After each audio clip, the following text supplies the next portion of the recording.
OBS and recording. And we're live with another episode of BS Busters. And before we go any further, let's have everyone introduce themselves, starting with the lady, if she can talk. Can you talk, Jewel?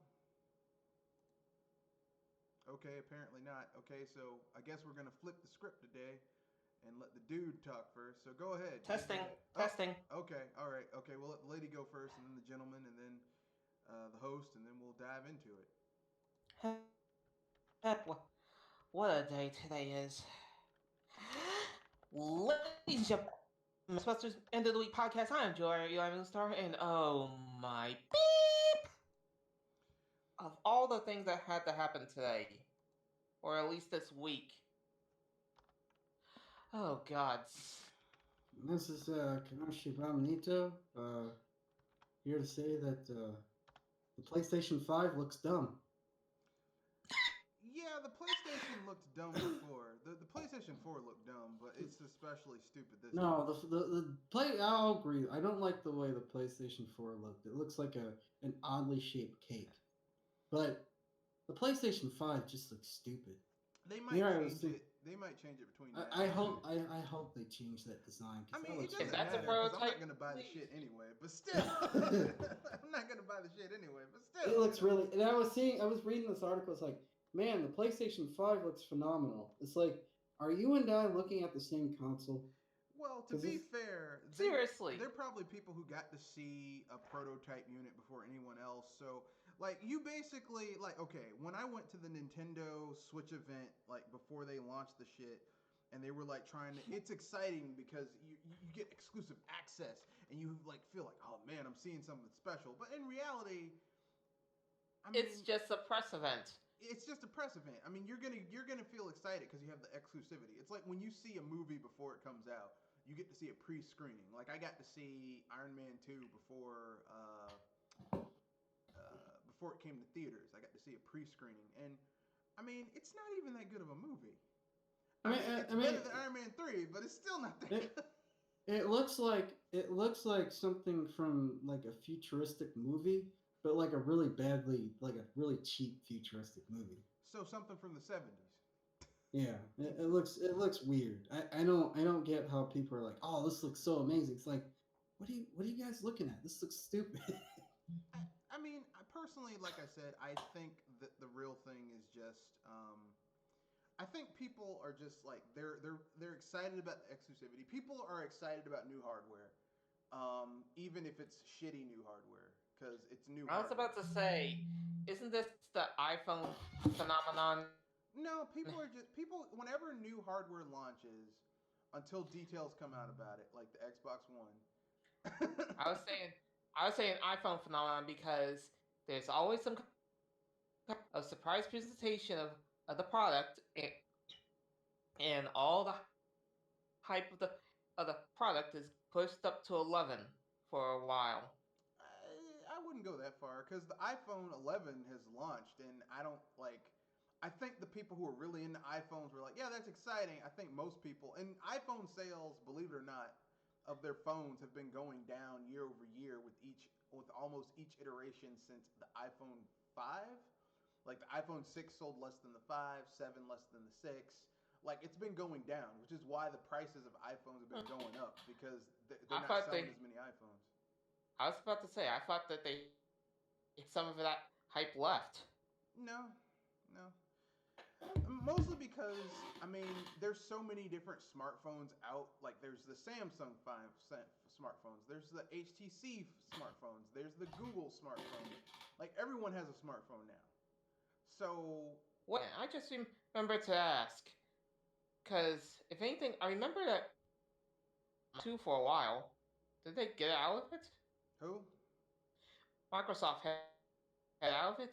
Yeah, they had a smartphone, then they got out of it. Because Microsoft's always doing shit where it's like, wow, you could have gotten in on the ground floor and dominated the market, but then you're like, fuck it. Like, they do that all the time. Like, they had something that was like the iPod before the iPod came out. They could have beat the iPod to the market by, I want to say, like, 18 months. 3 years? No, it was like 18 months. And And Steve Ballmer, who was the CEO of Microsoft at the time, said, "No, this is not going to be a thing." Like, Steve Ballmer is literally like the worst person to put in charge of anything because he has no vision whatsoever. He's good for maintaining shit, but in terms of like vision, he has no vision. But I was about to say he needs content. Well, I mean, when I say vision, I mean like when you're in a tech industry, you have to be able to look ahead and say, wow, okay, this is something that might be a big product. You have to take risks. You have to look at something and say, oh, this could be something big. Steve Ballmer, like, you know, whether you like Bill Gates or not, the man had vision. Actually, why am I saying using past tense? Dude's still alive. The man has vision. You know, Steve Jobs on a personal level was a piece of shit. Man had vision. You know, like Tim Cook, not really. Steve Ballmer, definitely not. You know, I mean, I might not like Nadella, but apparently he has vision of where he wants the company to go. But Ballmer, no. But that's neither here nor there. Let's get into some of this bullshit. Oh boy. And I'm gonna, because if anything, I'm getting rid of the nasty taste out of my mouth right away. Nintendo.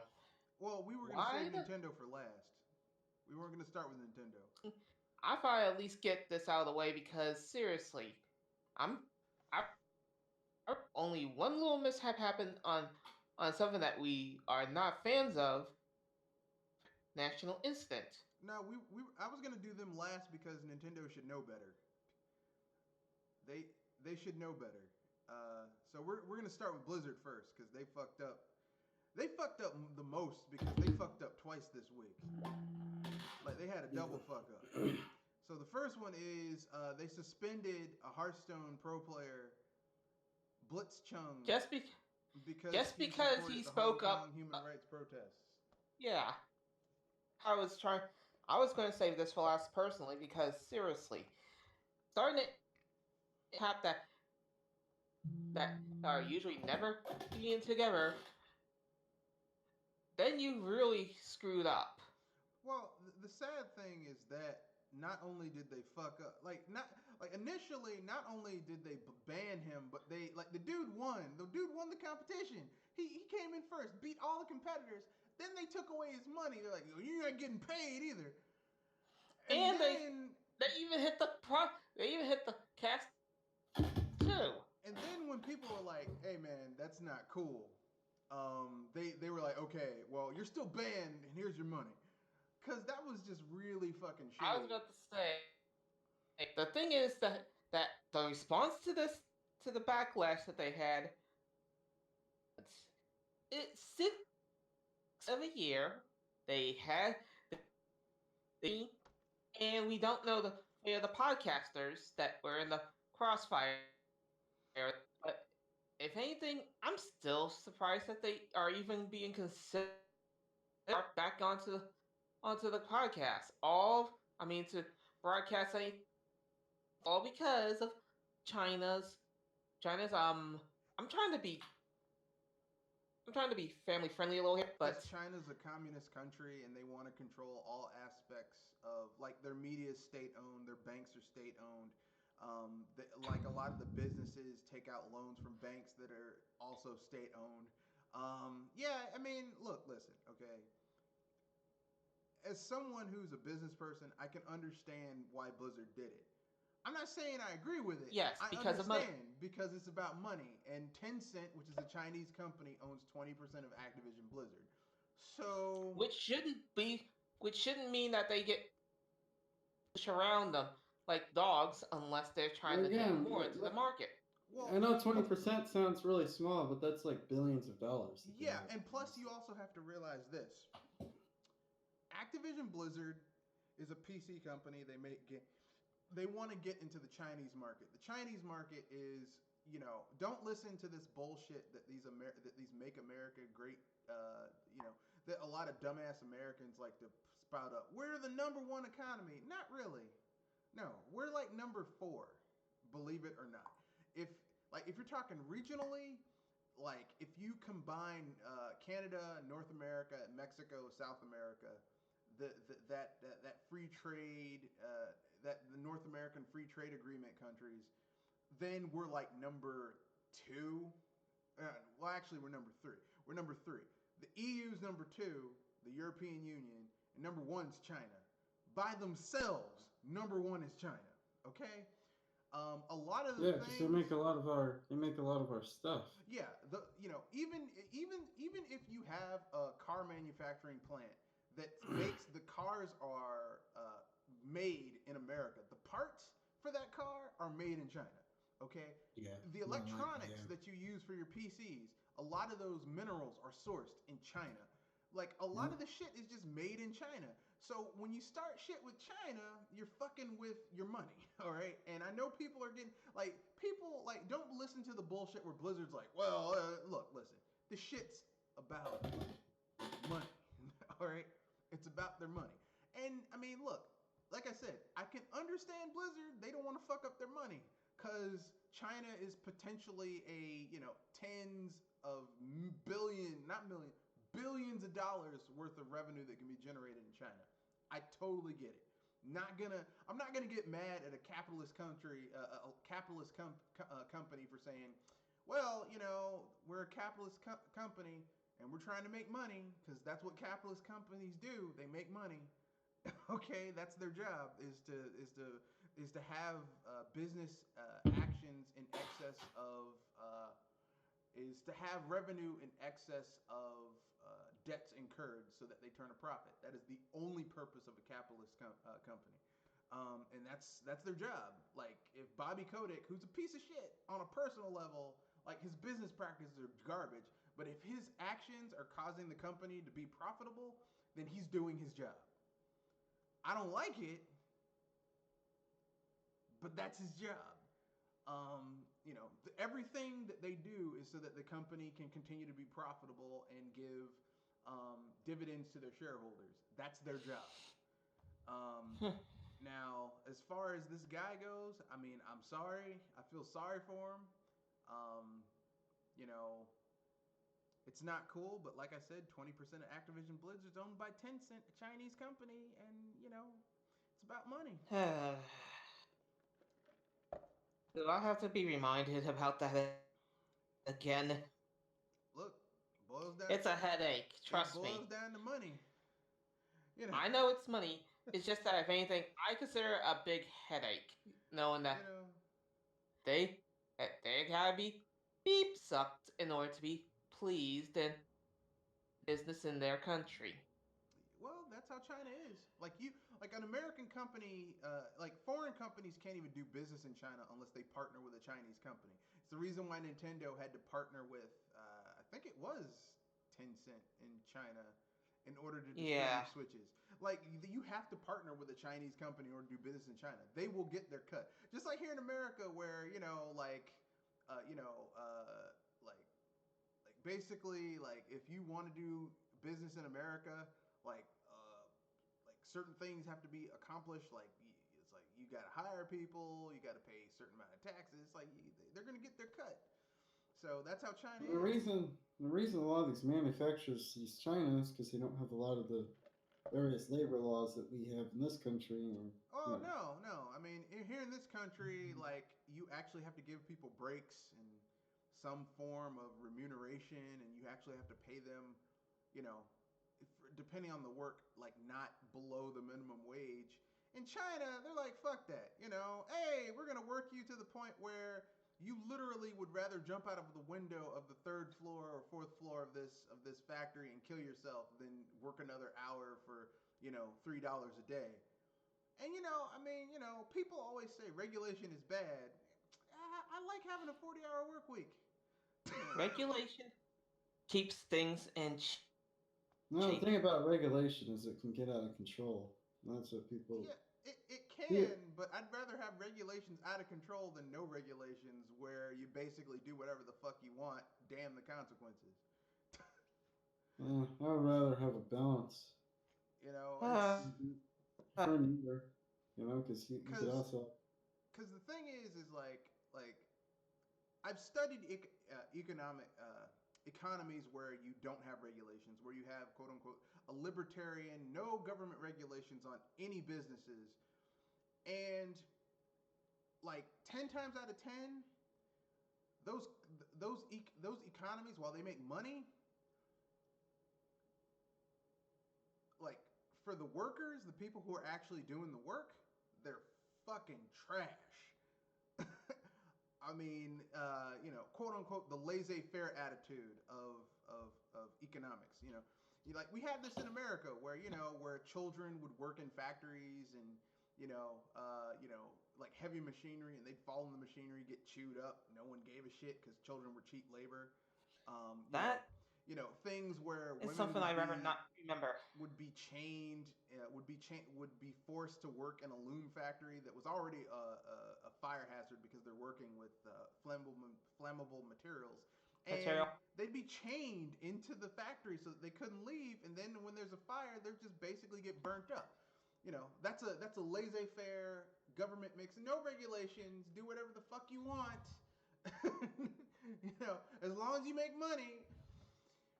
And I mean that's terrifying. That's a terrifying. Yeah, we have people working 60, 70 hours a week, 80. Now, look, if you own a business and you're working 60, 70 hours a week, that's your own thing. But if you're working for someone else and someone's working you to the point where you basically conventionally have no time off, like you get up, you go to work, you come home, you maybe get 6, 7 hours of sleep, you get up, go to work again for 7 days a week. That's terrifying because that's how you get burnt out. Oh yeah, definitely. So, I mean, and that's what you have in China. But it's worse in China because a lot of those people, they can't even go home because they're coming from the countryside where, like, basically it's an agrarian society where they're growing rice or corn or wheat or soybeans or whatever. It's quite a distance away, and it's hard to get to. Yeah, and so they go work in the city where there's like dormitories where everything, like they're charged for their uniform. So before they even get a check, their check is eaten up for the uniform, for whatever. Like they make so little and they're already in the hole by the time they get their first check. And then they're forced to work for below minimum wage by conventional standards, even though it's more than what they would make in the countryside. In the countryside, they at least have food. In the city, everything costs more because it's in the city, and they're being fucked over by their employers, and there's nothing they can do because they don't have any money, they don't have any power, they have no say. There's no unions in China. That's frightening already. Yeah, like you can like. Like here in America, you hear a lot of, well, let the industry police itself. They can police themselves, like the ESRB. I don't like the ESA. No, like the ESRB, which rates games that they don't even play, or the Electronic Software Association, which basically is the industry watching out for itself. Like there's only two places where I trust the people to watch their own to watch their own business, and that's the Bar Association and the medical board. Because basically, if you're a lawyer and you're doing shady shit, that fucks up the ability for all of them to do their job. And if you're a doctor and you're doing shady shit, that fucks up the ability of all of them to do their job. But aside from that, like in the ESRB or the ESA, if one company fucks up, they all get away with it because as long as they're making money, they can cover up for each other and it's okay.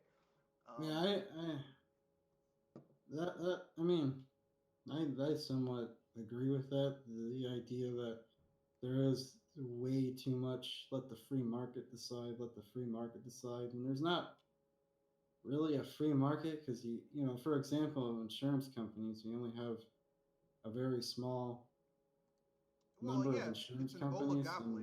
It's an oligopoly. Most of them, it's like all the insurance is only in like what 3, 4 insurance companies, and then small ones that are subsidiaries of the big ones. So you're still with the same ones. It's just In the entertainment business, how many things does Sony own right now, or have a Disney. big share in, or It's Disney? Disney. Yeah, Disney. Disney Disney owns some of the biggest entertainment franchises of the 20th century. They own the Muppets. They own Star Wars. They own Marvel. They own Star Wars. I already said Star Wars. They own. Okay. Don't they own Indiana Jones? They own LucasArts, which owns Indiana Jones. Like basically most of the big shit of the 20th century, Disney owns, which is fucking terrifying. And if it's not Disney, it's Comcast and Universal. So basically, it's like all of they your got media, their hands on a lot of jars. Yeah, Yeah, they have many soups. I mean, I used to agree with the whole let the free market decide, but now I'm looking at people like, you guys are crazy. What free market? Well, I mean, I have like here's the thing. I have nothing against capitalism. I have nothing against the free market. But if you have a free market with no regulations, with no one, because here's the thing, okay? Like, I don't mind having the free market, but if you don't have rules in place to prevent certain things from happening, you get people doing anything in order to turn a profit. And then you get shit like the housing crisis or Black Monday from the 80s. The recessions and shit like that, and people doing shady shit. And here's the thing. Like, we have enough income inequality in America, right? Because we have CEOs who make literally exponentially more money than their employees, like the lowest level employee. Now, I'm not saying if you're okay, I own a business. Like obviously, since I own the business and I set the thing up and it's my ideas that make the shit run, I'm clearly gonna make more than one of my servers or the bar guy. Okay? But I shouldn't be making so much more that I could literally take a wad of cash and light it on fire and smoke a cigar and be like, fuck this bundle of hundreds. Like, that's not cool. I'm sorry. That's low. I mean, and there are companies that have a better, more equitable exchange of money, like Costco, where the CEO makes, I think, like $1.4 million a year, which is still a lot of money, but it's not like totally inequitable compared to what the employees make. So I'm okay with that. But I don't know why this got into economics and social inequality. Sorry. Let's get it back on gaming. I think it's because of what happened in China. At the end of the day, fuck China. And, well, no, I should take that back. Fuck Activision Blizzard for literally being so blatant and then trying to... I would have been happier had they just been honest. Like, they said, look, we want to go into the Chinese market. The Chinese market is the biggest emerging market. This guy said some shit that might cause us to get fucked over in China. We want to make money. Like, I have respect for someone who's just this shit's about money. I'm like, you know what? As a business person, I appreciate you being honest that it's about money. I don't agree with it, but I we could at least believe that better than what the excuse they pulled out of there. Well, they just kind of said something. Well, he was being disrespectful because he wants Hong Kong to be free like it was for many years under British rule. I mean, I don't really.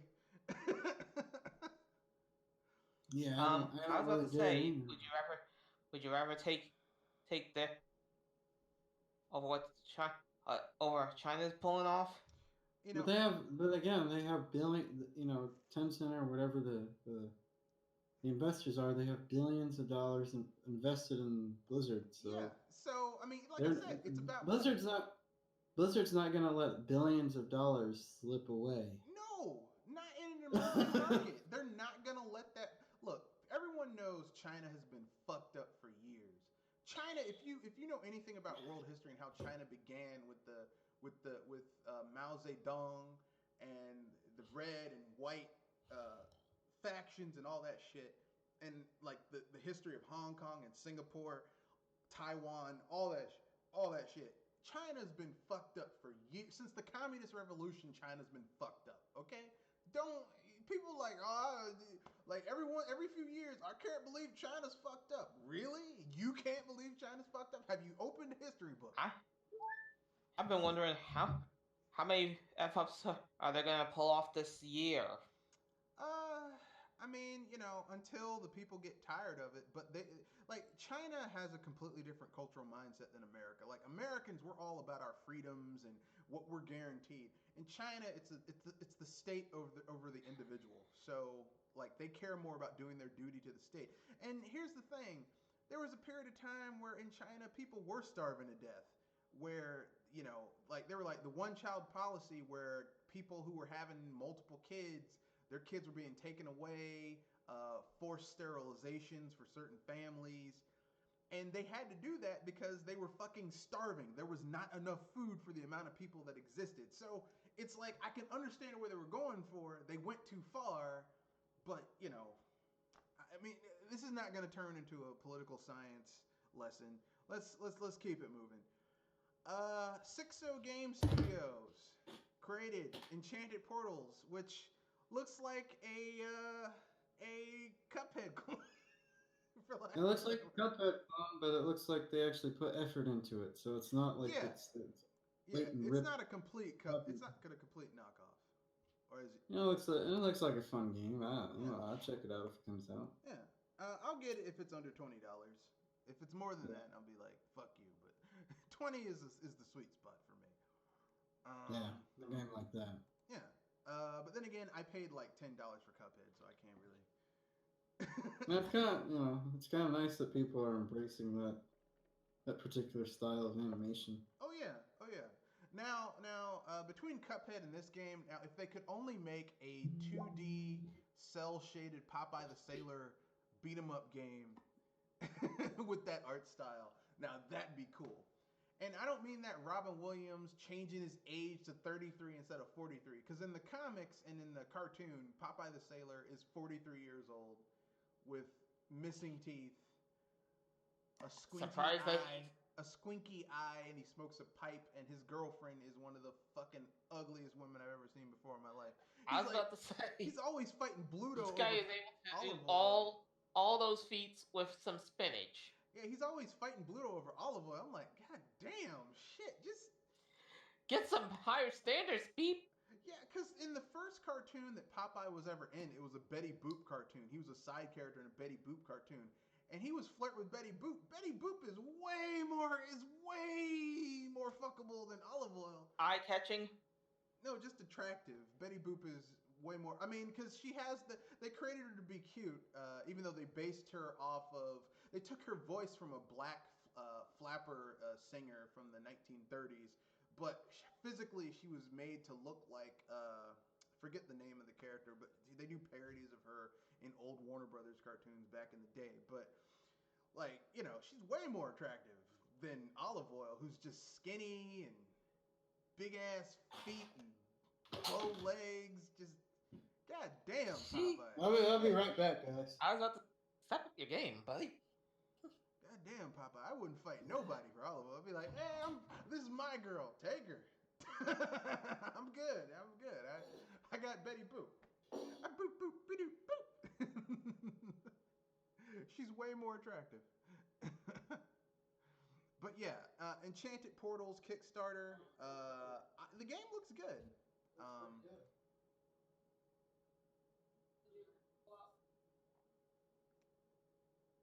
I think that it could possibly be a good game. Best game ever? I don't think so, but it could be good.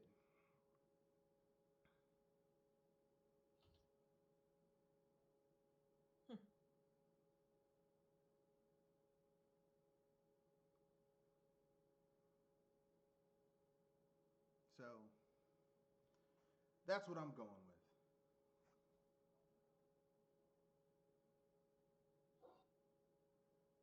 But you have any thoughts about that, Joel? I'm actually entertained by this and what rolls out.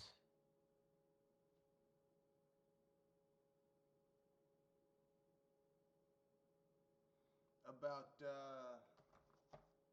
the Wizard, the Cuphead knockoff, Enchanted Portals. Yeah, I mean, I hope it's good. I mean, I don't want it to be bad. Like, people always are like, you want it to suck. I don't want it to suck.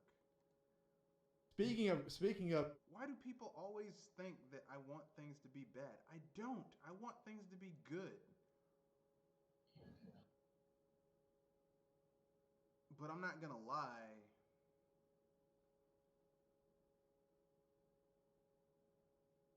About shit, just because, you know. But that's neither here nor there. The next little bit of news,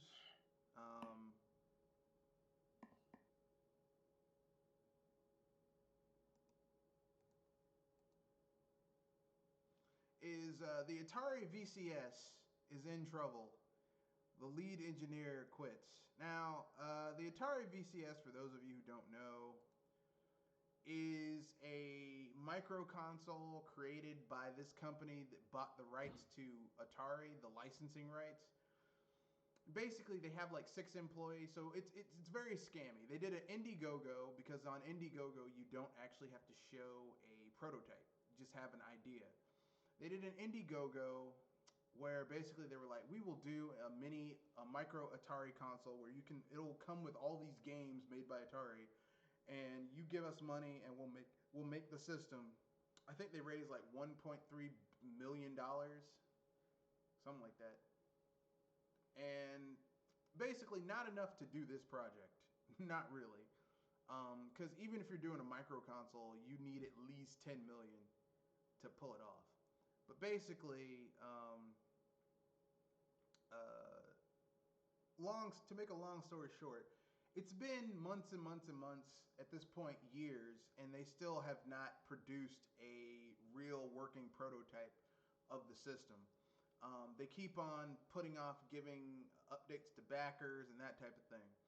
Well, they finally had an announcement where they basically talked about the design of the shell of what's going to be of this micro console. They also did not announce the news that the guy who's in charge of putting together the hardware to make this thing actually work quit like a month before they announced this information, when people who backed this project were begging for information about, you know, when it's coming out, what's going on.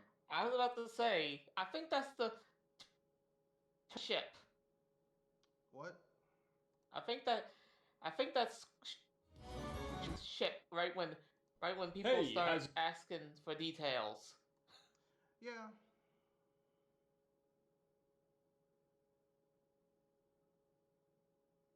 I mean, if you worked on a big project, and the first thing you do when people ask what details of this product, that you run away, that makes me wonder how fast this guy abandoned his ship.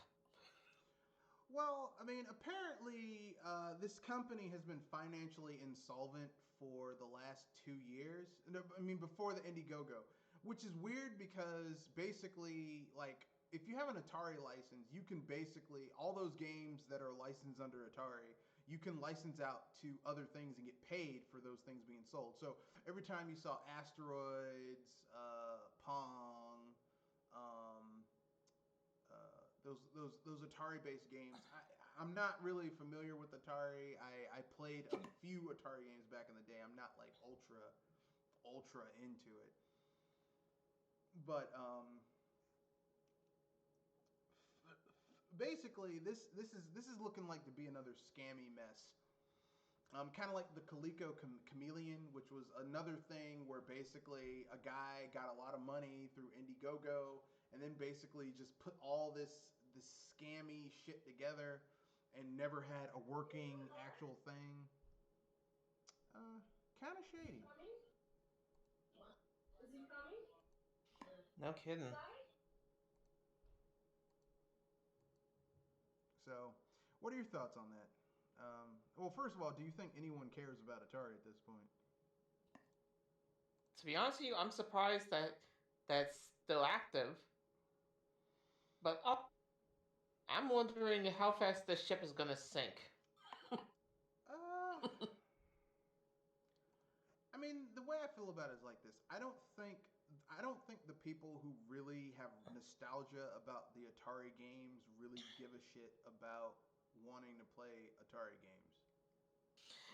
Yeah, that's because the less people care about it, the faster this thing is gonna sink.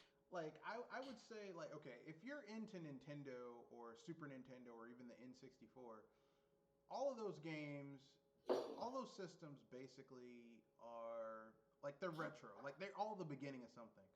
The, Atari, you were still into games where you really couldn't tell what you were playing a lot of the times. You could like you had to use your imagination. You play Mario, you know you're playing a game. There's a plot, there's clear graphical fidelity of what's going on. Characters look like characters. Like you play a Super Nintendo game, you know what's going on. You play an N64 game, like that was the start of 3D gaming. You know what's going on. You play an Atari game, it's like I don't know. What? Like you play Breakout, you don't know what the hell's going on.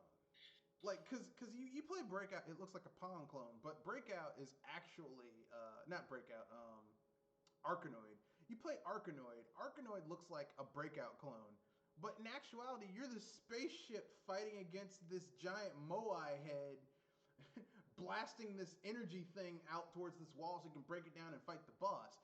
But you wouldn't get that if you were playing conventional, old school Atari Arkanoid because the graphics aren't good enough to show that shit.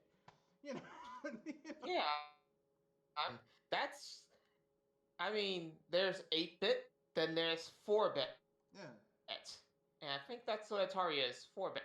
Yeah, and there's a reason that 4-bit, that the 8-bit is the divide between modern gaming and ancient gaming, as I call it. It's like I don't really give a shit, and that's it. So Atari, I mean, the Atari VCS turns out to be scammy. I can't say I'm surprised. I can't say I'm surprised that it turns out to be scammy. Why are we not? Yeah, I can't say I'm surprised. I can't believe that this is a scam. I can. Look, anytime you see a campaign where people are asking for money and it's like they don't have to show any proof of concept, they aren't showing a demo, they aren't showing hardware, they aren't showing a way that they can get this shit to be practically done, I'm very skeptical. Because at that point you're selling an idea, and everyone has ideas. Hell, I have ideas. If I could just sell an idea, I'd go to Nintendo and give them ways that they could make rich. all types of games.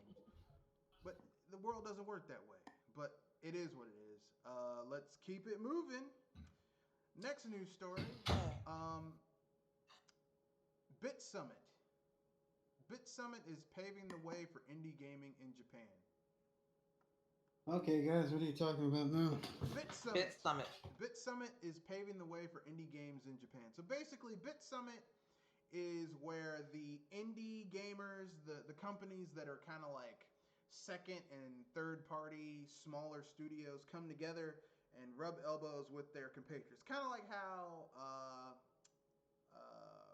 here in America they have a bar association thing, not for lawyers, bar for people who own bars and stuff like that, where you can go and they have conventions in different states where you can go and rub elbows and figure out different ways to get people to spend more money on booze and stuff like that. Yeah, it's where they can rub shoulders with their compatriots and talk shit. But in the case of Bit Summit, it's a place where they can meet with their compatriots. So apparently at Bit Summit, you can find Koji Igarashi talking shit with Hideki Kamiya. Oh, that's funny. Yeah, which is kind of hilarious because I could imagine, I think Hideki Kamiya would be a cool dude to hang out with. Yeah. just because he's got so many comebacks. Like Hideki Kamiya sounds like the type of dude that if you talk shit to him and they're like, "Where's your comeback? Oh, you want my comeback? Just go check your mother's mouth." Wow. Wow. That sounds like something Hideki Kamiya could say, because dude don't take no shit. Dude don't take no shit from nobody. So Bit Summit is the indie gaming festival in Japan where basically they show off indie games that might not be ready for Steam, but they're from different people. So we have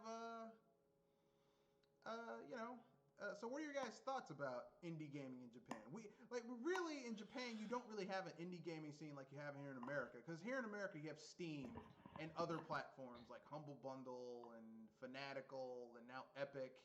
A little bit iffy about that. Well, I'm iffy about Epic too, but I'm just saying you have like a large indie scene in America where basically if you can pay like a lot of places, I mean the Bit Summit. Why? It's, if anything, I do like that there is something that small second and third parties, though after what we recently talked about, I just feel sorry for them in a sense. There are some there are some well, the only indie game I really remember coming out of Japan was that Cave Story. Other than that, I've never really played anything. Indie games? Indie Japanese games. Yeah, I mean, I'm sure there's. Mad World was technically an indie game. So was the original Bayonetta. Sega published those games, but Platinum made those games. And they're a smaller studio. So I mean, there are a lot of games that, technically speaking, are indie that are coming out of Japan. But it is what it is. But it is what it is. So, anyone think that it's a good thing that indie gaming is starting to gain a foothold in Japan, like in a more conventional sense? I like it. I'm just a little worried. You can understand why. I can understand why. I personally, I just would like to see Hironobu Sakaguchi make another console RPG, because I mean, it's not like Square Enix is making good Final Fantasies these days. Ooh! What's that Breath of the Wild clone that's supposed to be coming out for PS4? Shit, I don't know, but it does look like it does look like a Breath of the Wild clone. Fun story of the podcast. Apparently, the Halloween Sonic movie costume was discovered at Walmart, and it looks terrifying. It looks. How bad? It looks like something that. It looks horrifying. I will put it in the chat, and you can see for yourself. Oh boy. Yeah, you can see it. You can click on that shit. It's horrific. That's terrifying.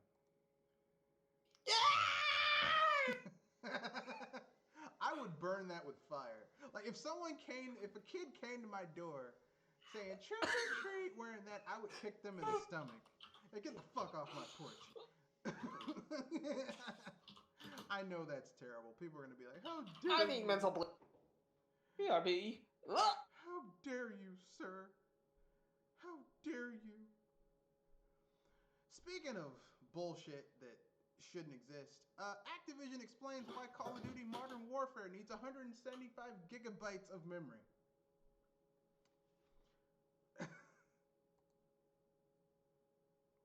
Yeah, I saw that. I was like, yeah, this is getting ridiculous. Now, apparently, it doesn't need 175 gigabytes at launch, but with all the DLC they'll be adding later on, 175 gigabytes of memory. Now, I'm not a computer expert, and I don't know much about coding, but what I do know is that there isn't a Blu-ray or a cartridge that you could make that would hold all that? much memory. No, Like literally, they'd have to bring back multiple discs, and even if you did that, you'd still have to install it on the hard drive of your PC or your console. That is unoptimal nth degree. Well, I don't think they've optimized the code at all. I think basically what Activision did is that they basically got it to run at certain specifications on their development PCs, and then they're like, okay, we'll try it on the PS4 SKU. We tried it on the Xbox One SKU. And then basically they were like, okay, we need this much space. Like, there's no optimization going on whatsoever. I don't think. I think these are just straight up ports that have been designed to run on the home consoles. Holy crap! I just looked it up. It's called Jensen Impact, and it does look like it's borrowing heavily from Breath of the Wild as it pertains to maybe some aspects of the combat and then the way the world looks. But I don't think people should be necessarily mad about it. I mean, I'm not really angry about it. I mean, Why are people mad about it particularly? probably They think it's too because much of a ripoff? it probably because they feel that it's a ripoff of Breath of the Wild. But why, if they're going to be pissed off about that, why aren't they pissed off about Pine, which is more of a Breath of the Wild ripoff than I think that game is? What game is that? Pine, Pine. Yeah. Yeah.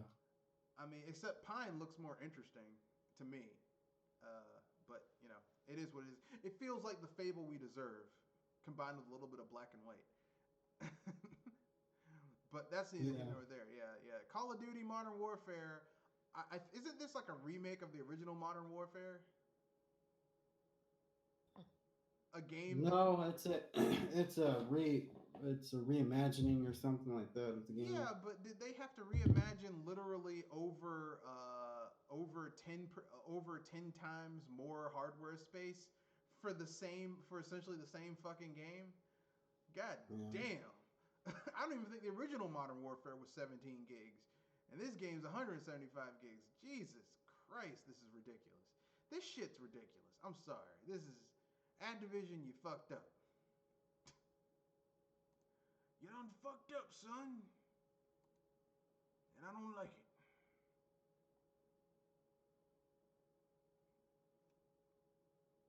But what do you guys think about that? What do you think about them fucking up like this?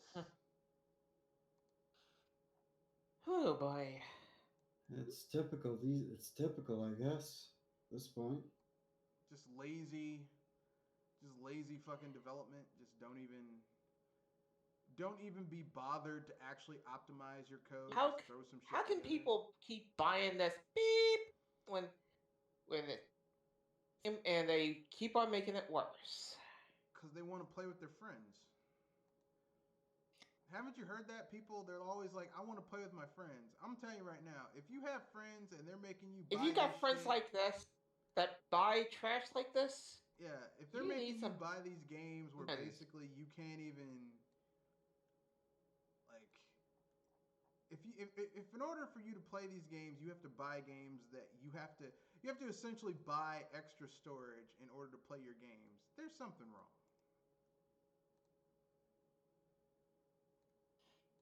But what do I know? I'm just some guy. And to be fair, this is how it's going to segue into. This isn't just a Activision Blizzard thing, because even Nintendo is getting in on the action where you have to get extra let memory. me do this one. Shit. Nintendo, seriously, you have a good history with some of your console based, but with your mobile games, it's starting to look like you're showing why mobile is and makes me wish that you went with returning to handheld. Well, I wasn't talking about that. But you can go ahead. Yeah, basically the big thing is that Nintendo has their mobile pricing is some bullshit right there. It's like, in order for you to get Diddy Kong in in Mario Kart. And digging out your GameCube. You better buy off a 3DS game. Well, I was gonna say digging out your Wii and just finding a copy of Mario Kart Double Dash. Like at that point. That's a GameCube game, you know. Just being sure. But the Wii is backwards compatible, and you can play GameCube games on it. So it's perfectly viable. It's cheaper. Thank you for being sure about that. It's cheaper. Look, you could find a copy of. I'm pretty sure you could find a GameCube copy of Double Dash for cheaper than $40. So it's cheaper to get the original that Diddy Kong was a playable character in than to get it on this shit. Fucking up, Nintendo. You're fucking up. And just because I like you doesn't mean I'm not going to call bullshit on you fucking up. All right? Matter of fact, that makes it worse because you should know better. But, you know, we're not allowed to say that because, you know, you're a Nintendo fan. You have to let them get away with murder because you like their games. But yeah. Your guys' thoughts on that? You know, having $40 DLC, essentially speaking, for a mobile game. As I said, it makes me wish to make a handheld to supplement their consoles because that have to do more of this beep. Yeah, it's some bullshit. It's some bullshit, all right. Kenosha, you got any thoughts on this before we move on to the next topic? Not particularly. All right. Okay, then. So the next topic is One Step from Eden. It's coming to Steam and the Nintendo Switch. And basically, it looks like Mega Man Battle Network, the next generation. At least you could put a positive note on Nintendo's part. Honestly, that actually seems so fun, and it gives me a vibe. Yeah, the only thing I've heard from people who've played the demo is that the story is a little light. Like the game is more built around battles than story, which kind of bothers me because Mega Man Battle Network. What game is this? One Step from Eden. It's in the chat section of the Discord channel, of the BS Buster Discord channel. It's called One Step from Eden. Basically, the gameplay looks like Mega Man Battle Network. Like you're on a grid and you're fighting enemies. There's a line dividing your side and their side, and you use little special. And while the grid is a lot larger than the Battle Network games, which is it's 2 rows larger. So instead of 3x3, it's 8x8. It's 6x6. It's about or 5x5. 8x4. I mean, 3x4 or 4x4. I think it's 4x4. Yeah, it's 4x4 versus 3x3. So they added another 2 rows. But I mean, basically, yeah, the combat is very Mega Man Battle Network-esque, and anyone who played those games knows that once you got into the higher difficulty enemies, you really had to be on your toes fighting enemies, fighting some of those tougher bosses. Especially when they do pattern attacks. Not just that, just like some of those enemies attack so quickly, and you had to really know how to dodge and which abilities to use that would basically let you completely miss the thing. Because some of those abilities destroyed squares, that destroyed your ability to dodge. I mean, those games got insane. I played all of them, and I can tell you right now, those I got off the chain later on. I like them, but they got. Yeah, when I saw them, I was like, this isn't Mega Man. What the hell is this? Is that before or after figuring out the terrain that you're on? Because I think the first Mega Man Battle Network is the weakest, and then the subsequent ones got better. Yeah. I was saying, is it before or after the battle terrains about all that? Because when you add stuff onto the field or in their side of the field, that means that you could basically have a protection. Well, not just or that. you You could also do things like grow grass on their side of the field, then use a fire sword attack, which did more damage because they were on grass. So there was a strategic element to it. You could like get like piercing hammer attacks that also destroyed blocks on their side that did extra damage and went through enemies' guards. Like it was like the game was Battle Network was surprisingly good. I'm surprised Capcom hasn't milked the shit out of that franchise and brought it back, but you know, it's I Capcom. was They about to fuck up all the say, time. Cap. This is the same that squandered out their games for Street Fighter. Yeah, they fucked up Street Fighter, so not really surprised. And finally, the final little news story is a guy on Nintendo Enthusiast thinks that Pokemon has become is better as an easier casual game than a hardcore RPG. I would argue it was never a Sadly, hardcore I have to RPG, agree. but Hey, not really. it, it's a light RPG to me, as far as I know. I mean, if you compare it to other hardcore RPGs, the DNA that they share between the two is so minimal that I can't really consider it to even be in the same category. I said light, as in it has at least the bare minimum of it. Eh, I mean, maybe Really, up the till only the thing age of not really 3 or 4. hardcore about it is the grinding nature of That's about it. Yeah. grinding up. Because Yeah. the breeding aspect, I mean, you could say, well, the metagame is really, the metagame is, you could say that the metagame of breeding Pokemon in natures is particularly RPG-ish, but there's other monster battling games that have a more in-depth metagame than Pokemon. So I can't even really say that makes it particularly hardcore. Because like if you play Dragon Quest Monsters, that breeding metagame is fucking insane. And you know, if you play Monster Rancher, that's even more insane. So I can't be like, well, Pokemon, which is compared to those two games, has a far simpler metagame with their breeding and natures and that type of thing. So yeah, I can't say. So what are your guys' thoughts on that? Do you think Pokemon is better as an easier casual game than a hardcore RPG? I think it's more of a casual game. All right. I agree. I think it's always been a casual I game. agree since its decline, especially since the last generation. Yeah, I mean, Now? there's ways you could possibly make it hardcore, but if they made another play Pokemon Conquest, because then it would become like a tactical game with like you know, RPG like mechanics. But as long as it becomes it continues to be as casualized as it's become,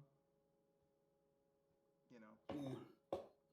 Oh well, there's other games. There's other games that can scratch that monster battling itch for you.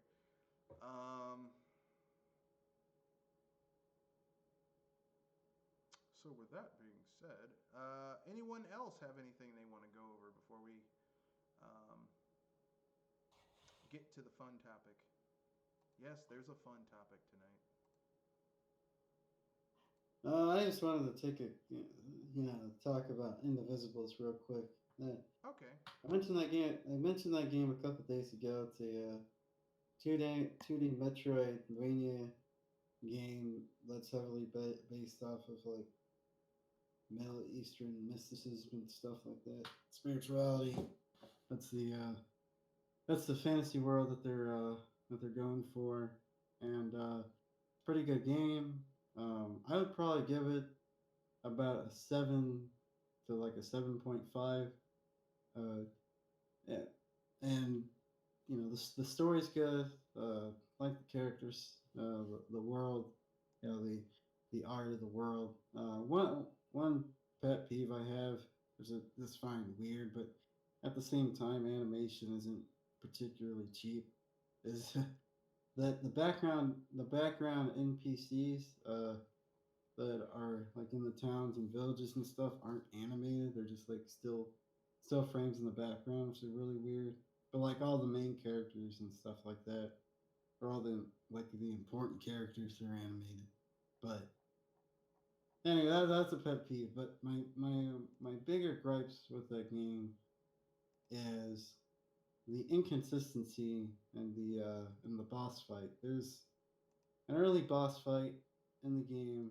I won't spoil it, but it's a three it's a 3-step boss fight, which is really weird for an early boss. And what happens is that there's you're basically chipping away at the boss when you fight him. I guess you could grind your grind so actually they kind of make grinding difficult in this game because enemies don't really respawn. So you fight an enemy once and you go back to that particular area and they don't respond, at least in the early parts of the game. So there's So that's nowhere kind where of you weird. can kind of get more powerful.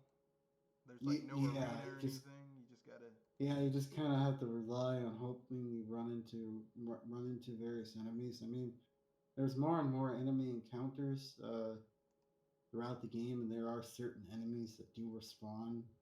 Uh, Various like mini bosses that respawn, but the boss fight, the difficulty spike is really inconsistent. So you have, like I said, there's an early boss, and there's one step, and in between each step, you have to chase the boss. So there's platforming sections where you have to dodge various projectiles, so you can still die. And even if you die within the platforming sections, you got to start the 3-step process all over again. So that was a pain. So when you And then, fall into crevices while you're platforming, you don't just lose some health and keep on fighting. You actually just die. yeah, if you get hit, like if you say you're chasing down this boss, and if you get hit by the fireballs, because there's like these fireball projectiles or energy projectiles that uh, coming after you. If you get hit by enough of them and die, you have to start the whole sequence, the whole boss fight again. And there's So like even if you no die, checkpoints to restore your health. You just gotta take that hit. yeah, you got to build up your super meter because there's a special ability that allows you to heal. But after you use, you can't. The thing is, you can't use it. After so many times you use it, it starts to degrade in its power. So yeah, so you have that boss, which is really difficult, and then the bosses after that, because there were more enemy encounters, so I was able to grind a little bit. So there was the bosses got a bit easier and got a bit more manageable. I haven't finished the game yet, but again, I like. There's a lot to like about the game. I think the combat system is unique. It's a mix between Super Mario RPG and sort of a fighting game system. Has a fighting game system. So you have four party members. Each correspond to a face button. So if you push up, that'll knock the enemy up. If you push down, down attack. There's a neutral attack. You know what this game And sounds like? It what? sounds like Valkyria, not Valkyrie Chronicles. Valkyria Chronicle. Yeah, that's Not one of the Valkyria. reviews. It was the PS1 game where basically you play as these Valkyries, and the Valkyries themselves couldn't fight, but they could like get people who were on the cusp of dying, and each one of their attacks was mapped to a different button. So like one character would be a shield man, so he might have like the square button. Another dude might be not the spearman, so he might be the square button. Another dude might be a dude with an axe, so he might have the circle button. Like, so each one was assigned to a different button, and they had directional inputs, that type of thing. That's what it sounds. And yeah, more advice early in this game. You learn the block system. Like get good at the block system because if you don't, you will die very quickly. So Do if you're you not get good at the block, do you get any bonus for like perfectly blocking, like time to attack type yeah, shit? you build up a super meter that allows you to do an ultimate attack. Oh, that's cool. So yeah, so it's a pretty decent game. Like I said, around a 7.5. It's a solid title, but there's That's just a quite few neat. gripes. There's just a few gripes about the game that hold it back from being stellar, I guess.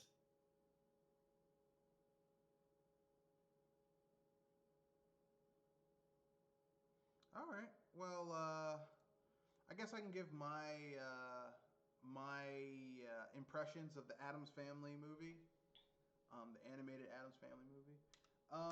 It was pretty good. It takes more cues from the comic and the old TV show than the. My dog just knocked some shit over. Oh, no. It takes more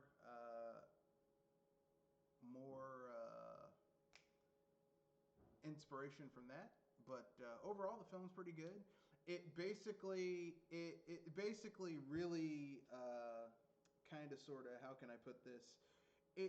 The film basically goes over the typical trope that every Addams Family movie goes over, which is like, I mean, I don't know about the direct for TV, made for TV ones, but the ones that like Addams Family Values, like all those films typically fall into the, okay, someone's messing with the family, we got to protect the family, don't mess with the family, that type of thing, shit going on, which doesn't bother me because like the Addams Family is such an interesting world and the characters are so interesting that you don't mind having the same story, the same general motif of each story being the same thing.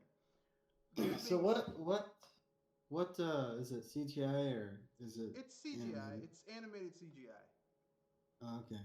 It's stylized animated CGI. So is it in color? Is it kind of like a black and white / color? It's in color. The color's actually pretty good. But the thing is that you're dealing with the Addams Family, so there's a lot of somber gothic tones. And I must say, even though Morticia Addams in this film is animated, she is still really fucking hot. Like way too hot for Gomez. Like way. Like even though she's really skinny, she's like a hot skinny lady. It's like goddamn Gomez. Like there's a scene in the movie where like you see Gomez and Morticia get married, and then you see them escape from wherever they're from in order to New Jersey, which makes sense when you think about the Addams. And you see pictures of them, portraits that were made of them as the years went by. So 13 years passed between when they get married to when they have their 2 kids and where they're living. And there's this picture where Gomez is on this lion and Morticia is on the back of the lion and she's pregnant because you can see her baby bump. And I'm like, God damn, Gomez. You know what? Congratulations, sir. Congratulations. Because even, look, Morticia's always been hot. You know, like everyone's like, oh man, I'd never go with a goth girl. Have you seen Morticia Addams? Morticia Addams. I wish I don't know, they're probably all dead, but it'd be kind of nice if they used the voice actors from the cartoon. Just for nostalgic reasons. But anyway, remember the old Addams Family cartoon back? Yes, I did. I liked it. Yeah. Yeah, this movie takes a lot of inspiration from that cartoon. It even, I mean, my only flaw with the movie is that there's some things that's a little too on the nose, like the Addams Family it's theme too song. on point. And well, there's some phrases and sequences that happen in the movie that are too on the nose. It's like, come on. Like there's a scene in the movie where they pick up Lurch because he's this guy who escaped from an insane asylum, and he's about to attack them, and they just give him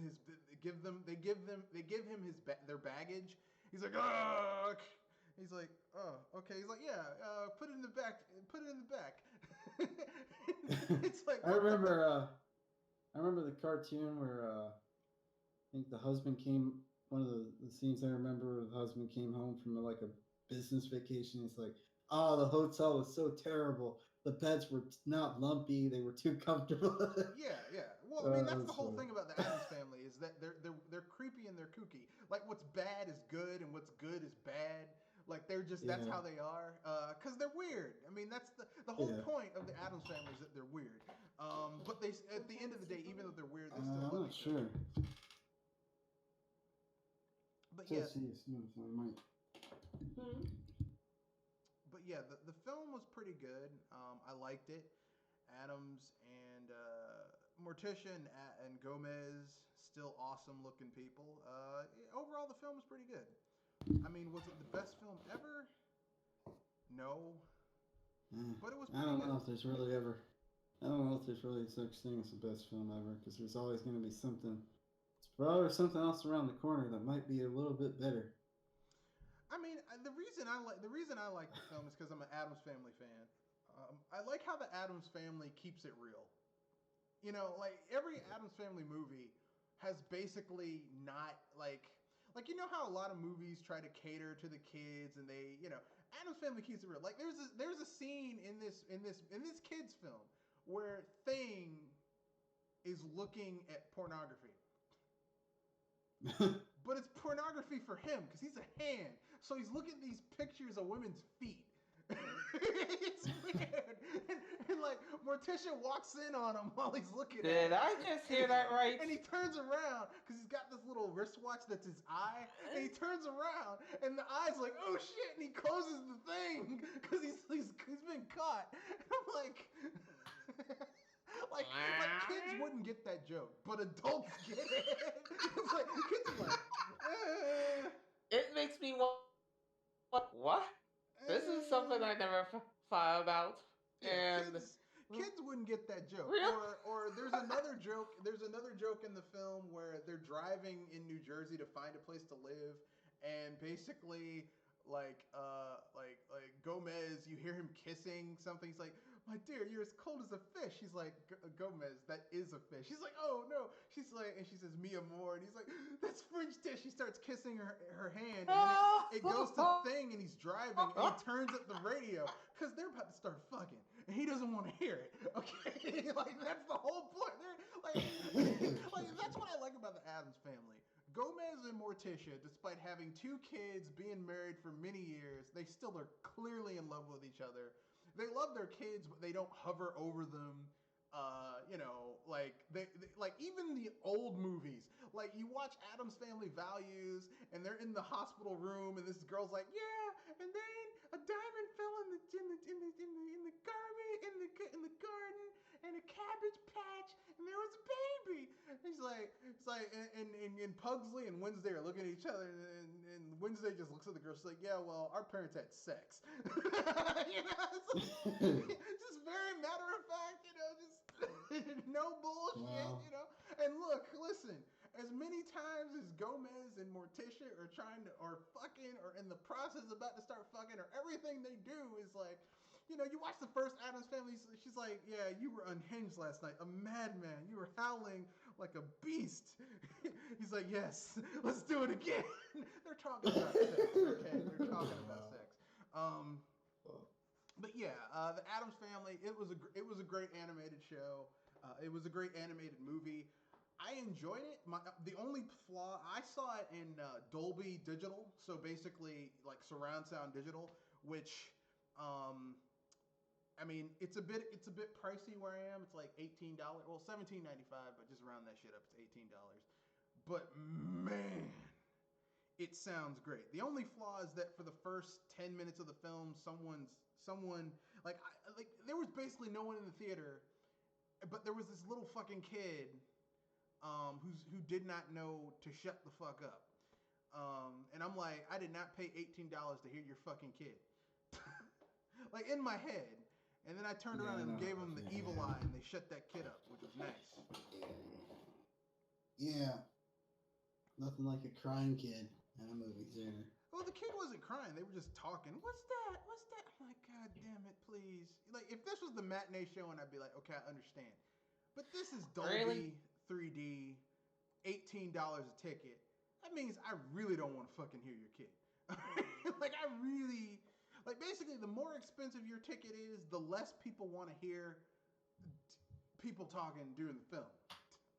Shut the fuck up. And plus the movie had the theme song, the creepy and their kooky, turns out Lurch can play the piano, which we always knew he could play the piano. But he really likes playing the piano in this film. Like he plays all types of cool shit in this film. He plays a version of I forgot the song. But this movie has some good music. Fester hooks up with a lady who's a despicable individual, but by the end of the film, she turns around. Overall, the film's pretty good. I give it a hearty recommendation.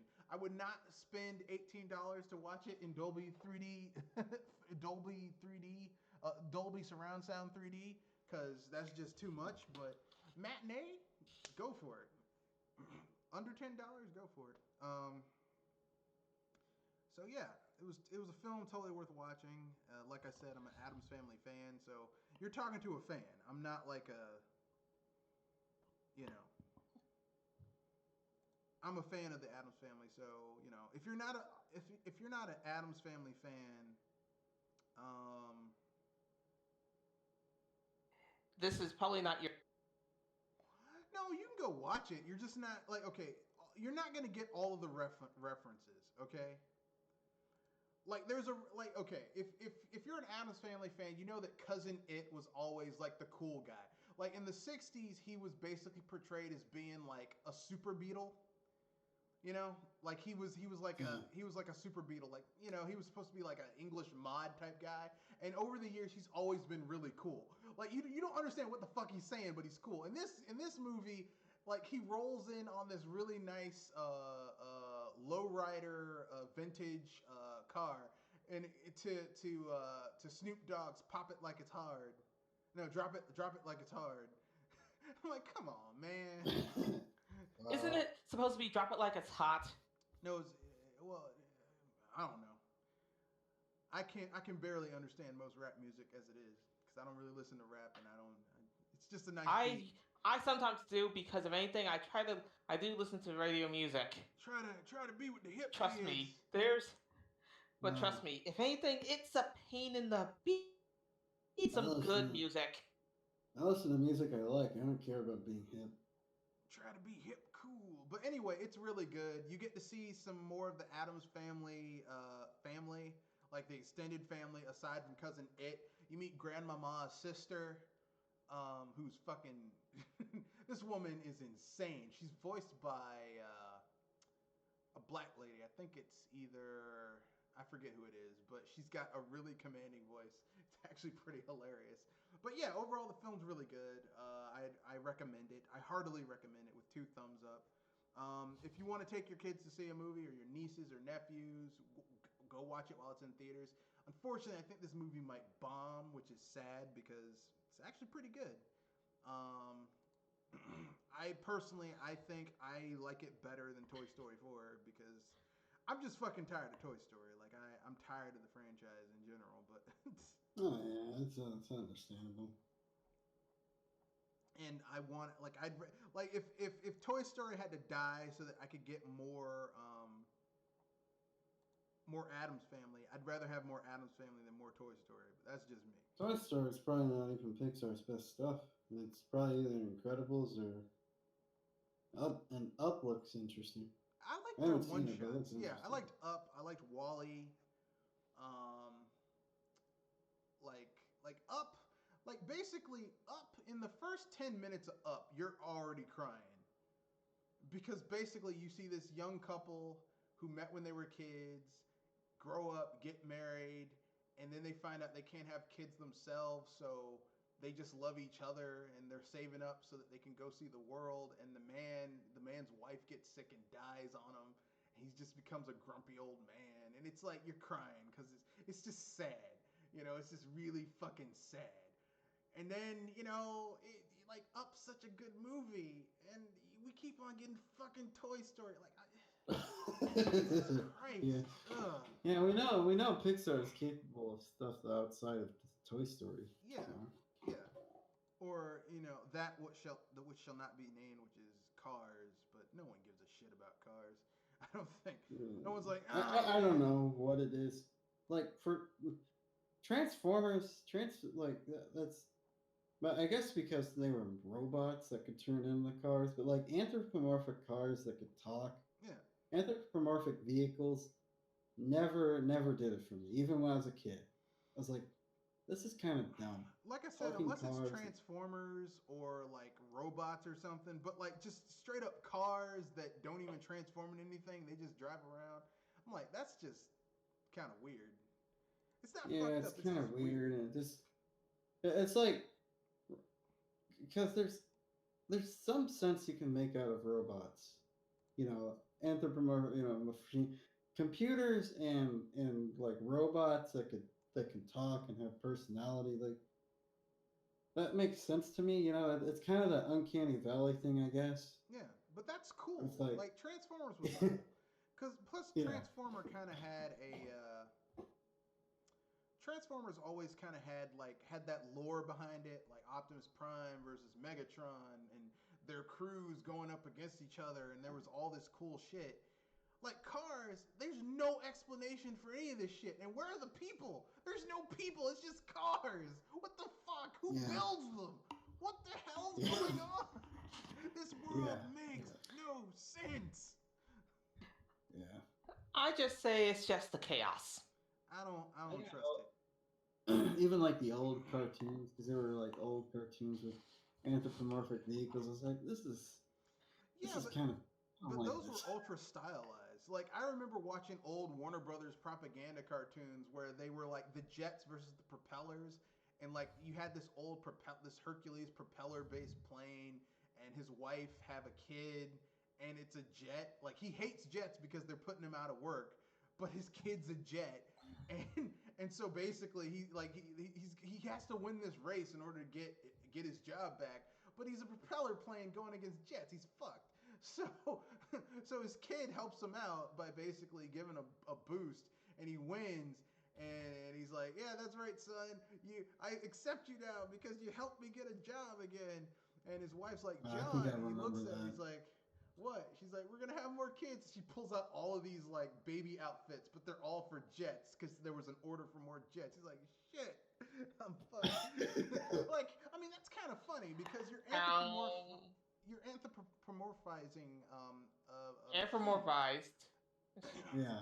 you're anthropomorphizing a machine, but it's cool, because it's like you can kind of it's relatable. But cars, there aren't new cars being born. It's car. I'm like, what the fuck?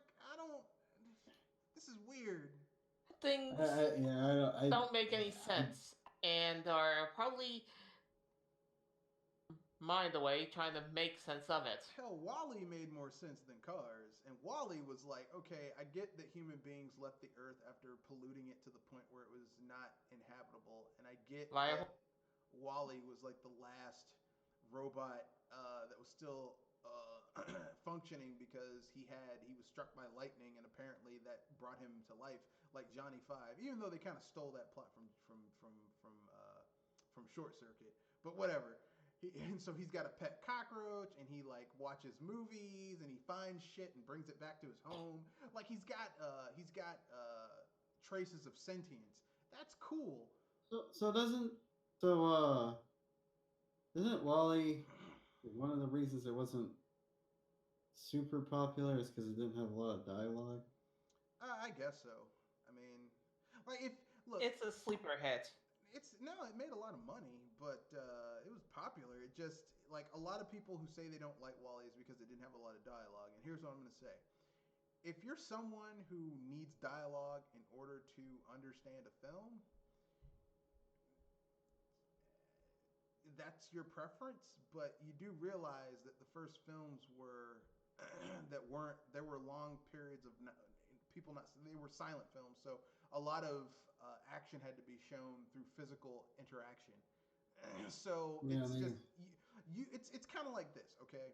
It's like if you're a kid and you can't eat steak unless the ketchup's put on it, you don't have a sophisticated palate, okay? You have the palate of a child. You need shit that's sweet, As you get older, your palate becomes more sophisticated. You'll discover that, oh man, roasted broccoli or Brussels sprouts is good. Things that you used to find bitter and not sweet tasting. You're like, actually, I like this. I like squash. I like broccoli. I like asparagus. I like green. I still don't like spinach. I don't. Yeah, that's a decent point. And plus, as kids, we watched a lot of cartoons that didn't have any dialogue. So I find it weird that like people are like it didn't have enough dialogue. I'm like, but as your kid, especially if you watch like Looney Tunes and silly Yeah, sympathy. we grew up on Tom and Jerry and Roadrunner. Yeah, At those least a lot really of us didn't who have were. any dialogue. It was all physical, except for when Wile E. Coyote fell off of a long thing. He's like, "Oh no!" But aside from that, so I mean, I don't know. Maybe these people are just too fucking stupid to appreciate, or I shouldn't say stupid. They're unsophisticated to appreciate, uh, you know, well choreographed action. Although, I mean, I watched Wally like 3 times in the theater, and I enjoyed it every single time. Like the crowds I was with, and this is just anecdotal because it was like I'm not with everybody. But all 3 showings were packed theaters, and everyone loved it. So I don't know. I liked Up as well. Um, like I'm just fucking tired of Toy Story. Tired of Toy Story. If I could take those toys and burn them and kill them all, I would do it because I'm fucking tired of Toy Story. I'm tired of Buzz Lightyear. Woody's gone, but if Pixar thinks they can make some money, they'll bring that motherfucker back. They'll hold Tom Hanks hostage in a basement and make him record some shit for another Toy Story if they can. But yeah, I'm. Mm-mm. I mean, that's why I like DreamWorks. That's why I like DreamWorks. Yeah. Or at least they took risks. Their risks didn't always pay off, but at least it's different. Like I like Shrek because it's different. I like Kung Fu Panda. Kung Fu Panda had the first Kung Fu Panda was one of the best Kung Fu films I have ever seen for a long time, and it was all animated, but it was still a Kung Fu film. Yeah. And it's still really good. That film's really still quotable. It's like, you fat panda. It's like, what are you doing? The Wuxi finger hold? Master Shifu would never teach you that. I figured it out. I mean, the only problem with the Kung Fu Panda series is that DreamWorks in each subsequent installment fucking had no character growth for their character, which is fucked up. Oh yeah. I mean, I'll give Pixar this much, but with each installment, the toys grow into better people. Like things change over time. Yeah. Literally, Po in Kung Fu Panda, at the end of the first movie, he's accepted who he is, and he figures out, well, I'm never going to be exactly who people think I am, but I can be the best I can be. Second movie, all those lessons he learned in the first movie, throw him out the window because he didn't mature at all. It's like, come on, man, don't. Yeah, I hate when. Yeah. I mean, but they do that in animes too. Like a character will have major character growth and then they fuck it up. Like the Gohan from the Cell Saga to Gohan to the Buu Saga. It's like, come on, man, don't. Yeah, they completely screwed that one up. Don't fuck. Goku really doesn't have much of a character development. Because he's the same character the entire time. Yeah, he's the same fucking character. He's the Deus Ex Machina. He's the only one that can. Yeah. Solve all the problems. I mean, yeah, we have a huge roster of other interesting characters, but fuck them, Goku. It's like. That's why I kind of refuse to watch Super, because apparently they neuter all the characters even worse. Yeah. So I mean, basically, once they got to the Cell Saga, that should have been the end of Dragon Ball Z, and then the next saga should have been, okay, Goku's dead. So now Gohan has to take over, but Gohan has to get out of his father's shadow. That should have been GT, was Gohan going on a quest along with Trunks to become better than what their fathers were. Like Gohan to become a better man than Goku, and Trunks to just not be an asshole like his father. That basically should have been GT, but instead they fucked that up. So then we get Super, which isn't that good. I know some people are like, come on. No, it's not. Like I've seen some clips and stuff. I don't really like how it's animated. I don't really like the art style. But I mean, hell, we've wiped our asses and had something on the paper that was better than GT. So that's not a glowing endorsement. Exactly. Like, not a huge fan of the animation. I'm not a huge fan of the art style. I think the art style is a little too much. Like it's a little too shiny. Yeah, I kind of like the rough around the edges art style of Dragon Ball Z. yeah. I mean, that's kind of the flaw of that's kind of the flaw of Dragon Ball Z as it is right now. It's just that type of shit just isn't working anymore. But, Going and going and going. well, no, they never knew when to like. They clung too much to Goku. That's the problem with Dragon Ball Z is that they clung like Saiyans became the Saiyans became the MacGuffin that would fix Dominant. everything. And it's like, dude, it's like you have so many other characters who need character growth. Why are you just always on Saiyans? Giving it to Vegeta and Goku. And apparently in the manga they're fighting a giant some sort of planet-eating goat monster. They're fighting the Baphomet. Man, I don't know. It's I don't watch the manga. It's just like I was going to say, my last check, it was the Power arc just finished. Yeah, at a certain It's point, just like I just stopped caring. You know, It's like Akira Toriyama. You have enough money. Can't you just call it quits? Well, I You mean, got the more thing than is, enough money. Akira Toriyama has other really good properties that could be animated, like Sandland, Vampire Kid. I mean, they already animated Doctor Slump, but they could bring that shit back in a Raul Chan. It's very his artwork's very iconic. You recognize yeah, and it's good for action scenes. But Jesus fucking Christ, I'm tired of Goku. I'm tired of Goku. I mean, I never thought I'd say this. I'm tired of Goku. Like, and here's the thing: people are like, well, they harp on. You want to know why One Piece is kicking Dragon Ball Z's ass? Dragon Ball's surpassed Dragon Ball. They develop their characters because they give character development to even the. All their characters have a moment to shine, and even Luffy has things that he can't do. Like he's not he's badass, but if you throw his ass in some salt water, he's fucked. Like, I can't swim. I mean that's kind of why. I mean that's why I really like One Punch Man because it makes fun of a lot of that stuff and kind of how ridiculous that stuff gets. Yeah, like Saitama is ridiculous. I was about to make a comment that isn't One Punch Man on season 2 right now for some people. It is on season 2, and in the manga they've gone beyond season 2. But like they literally did they split season 2 into 2 parts, so it's like at a halfway point, and I guess they'll do the next half of part 2, like next year or something. I don't know, man. I mean, I would tell people just read the manga. It's much farther along, and the action is better because the new studio that took over animation duties for One Punch Man for season 2 is not as good as the first studio that did season 1. The action is not as well animated. Yeah, I've what I've seen of One Punch Man, I was like, yeah, this is good because it's like it acknowledges the ridiculousness of stuff like Dragon Ball Z. Yeah, and I could make a joke that even the video game of it is funny with references against the normal video game battlers of anime. I mean, seriously, the only way you could defeat Saitama. Well, you can't really defeat Saitama. He's invincible. You're not faster than he is. You're not stronger than he is. You can't hit as hard as he can.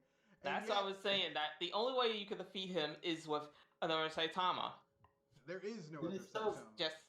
And he's so bored. Like it acknowledges the fact that it's like he has all this power. It's just like, man, I just want to go all out once. I mean, he's like Superman. He's like he Superman. At least got one chance for that. And even then, he didn't go all out. He did one serious punch and he killed the guy.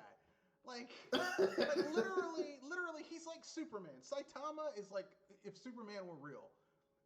Because basically, it's like you saw it in the animated series. I think it was Justice League Unlimited, where Superman was fighting Darkseid. He's like, you know what? You have no idea how frustrating it is to live in a world of paper where you have to be careful all the time. You can never go all out. But you can take it. I can go all out against you. He takes off the cape. This You know, like that's the whole point of super. Like people are always like, "Man, Superman's boring." No, you're just a shitty fucking writer. You don't understand the character. The whole point of Superman is that he's this guy who's constantly under control. Okay, he's he never loses his shit. That's why when Superman finally goes all out, it's like, fuck. He is Superman. You know, that's the entire point. Come on.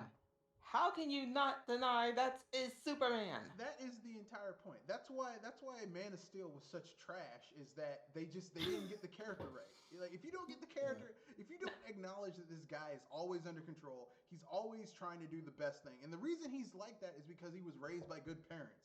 And no, I don't mean Jor-El and Lar-El. I mean the Kents. Okay. Yes. I mean seriously. And not that bullshit they did in Man of Steel where his Martha Kent's like, you don't owe the world anything. What type of bullshit is this?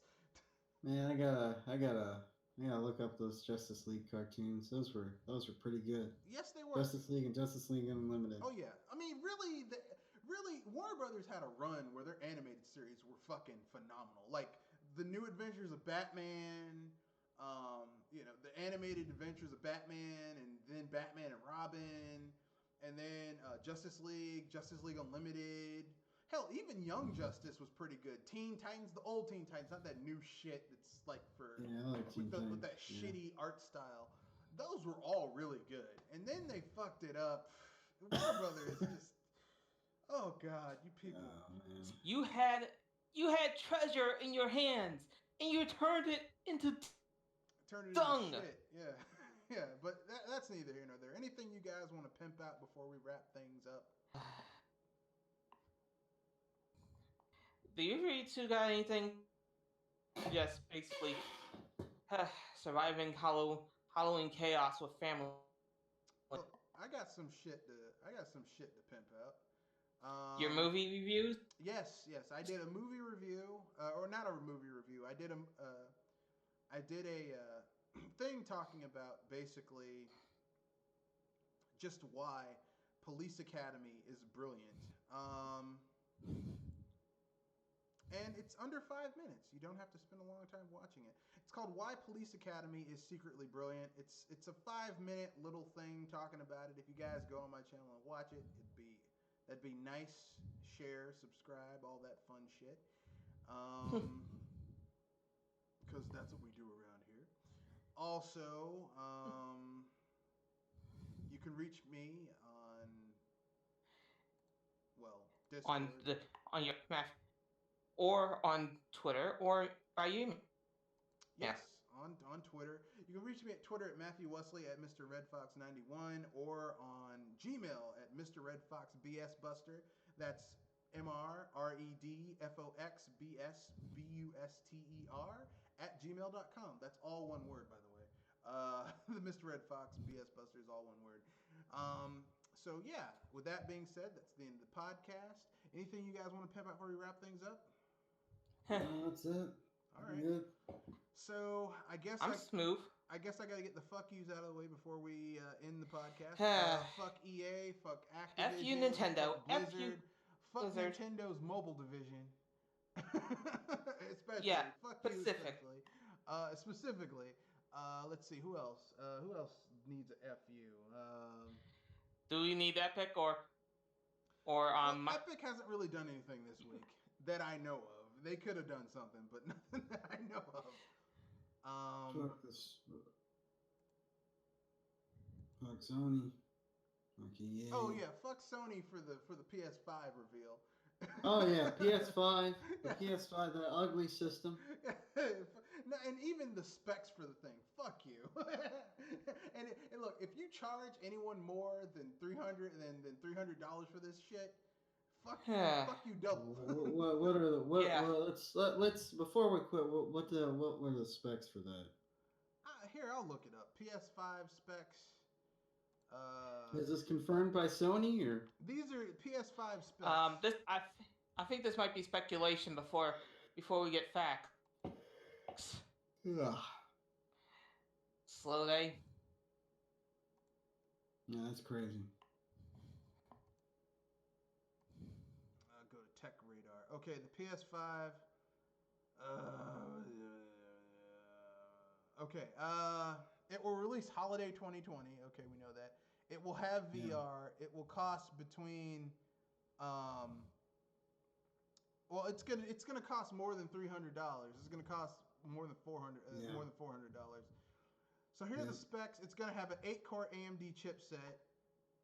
So basically, it's gonna be on par with last gen's mid-tier PC. So it's not gonna be all that powerful.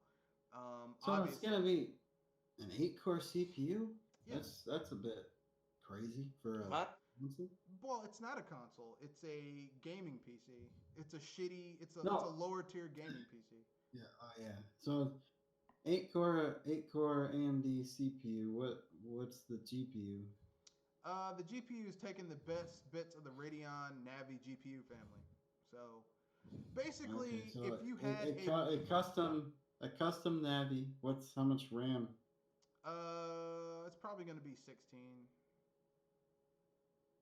I mean, it doesn't say what it is, but it's probably going to be 16. Because it was 8 this gen, so it's probably going to be 16 next gen. $500, probably for the low tier model. And then they'll come out with a pro model. It's probably going to be 600, yeah. All and right. It looks. This thing looks. Build a gaming PC. This thing looks fucking ugly. Oh yeah, I hate it. I hate the way it looks. This is just a speculation, but the speculation looks ugly. I'm sorry. That has to be a dev kit. That can't be. I mean, even if it's real, it's probably a dev kit because the dev kit of a console usually looks kind of weird. No, it looked like this, right? This is what you're talking about. Here, let me upload it in the thing. This. It looks like a horseshoe attached to a box. No, that's not actually. That's someone who just took a rendering of what they think it's gonna look like. It probably won't look like that. That's okay. just a. Hopefully. Yeah, but that's still kind of ugly. Yeah. But basically, just looking at the specs. Here's the only thing I'm gonna say about this. Okay. The PS5 is gonna come out. It's probably not gonna do nearly as well as the PS4 did. The Xbox One's successor is going to come out. Is probably not going to do that well either. But the two new consoles will come out with enough power that, for those people who are like, yeah, I want to play everything on my Switch. Those dreams are going to be over. Yep. Yeah, you're going to see sales of the Switch dwindle down. I'm not saying it's not going to be a thing, but it's going to dwindle down. So I think the Switch all because of these people, all new spec love.